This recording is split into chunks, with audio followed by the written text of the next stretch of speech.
Environmental considerations are rarely reflected in economic policies. This leads to a loss of precious natural resources and untold harm to our natural surroundings. We now go to Nepal, where we see a project which encourages the use of alternative energy sources, which is not only helping save trees and make for a healthy atmosphere, but is also ensuring that the people are actively involved in community development.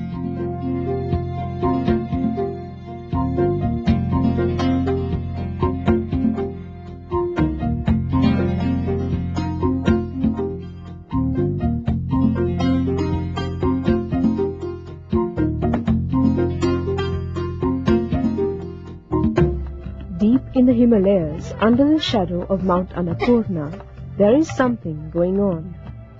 There is no uprising, but there is a revolution. There are no artificial respirators, but Annapurna, a major tourist destination in Nepal, is beginning to breathe again. Once under threat from an increase in tourism and deforestation, the Annapurna region has emerged as an example of making sure that economic development does not take place at the price of the trees. And all this is thanks to the Annapurna Conservation Project, or ACAP, a unique initiative by the King Mahendra Trust for Nature Conservation, an environmental organization with the support of the Nepalese government. By promoting the use of alternative energy sources, the project has succeeded in slowing down environmental degradation and assisting the economic development of the local people.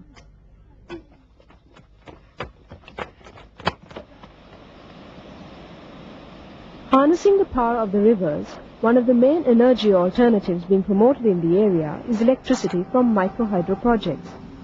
These projects now provide the people of Annapurna with a convenient way to heat their water, using economical low-wattage heaters.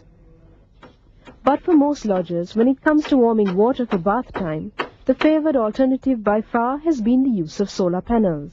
Our major effort has been to meet the requirements of the people and the tourists going into the area through our alternative energy program by providing alternatives. In days gone by, the only access the villagers had to alternative fuels, such as kerosene and liquid petroleum gas, were what the mules could carry up to the village. Today, however, there is no longer a shortage. Many households have opted to choose these fuels as they prove economically practical alternatives. There has been a huge difference. Things have become a lot easier. Before we got electricity, we had a lot of difficulties. When we cooked with wood, the smoke was bad for our health.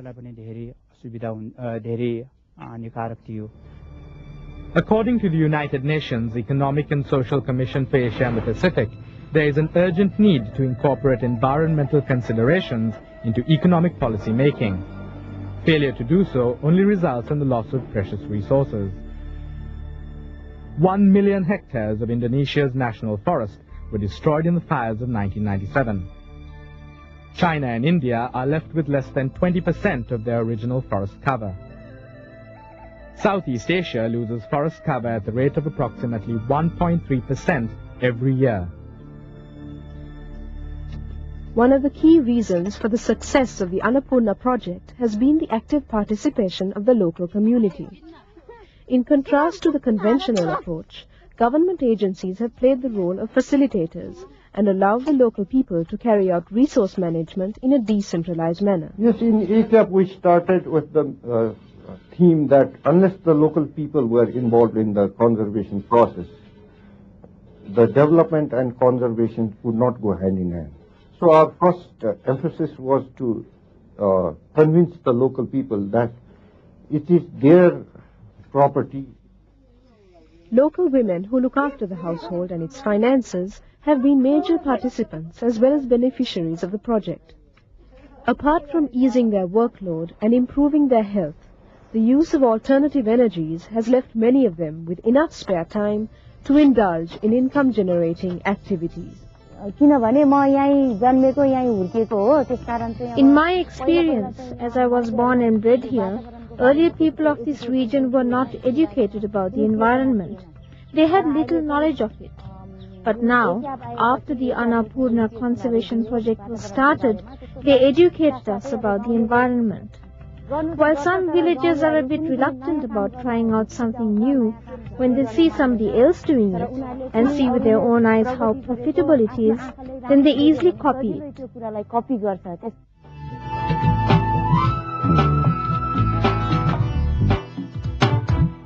No plan for development can truly be successful unless it includes everyone concerned.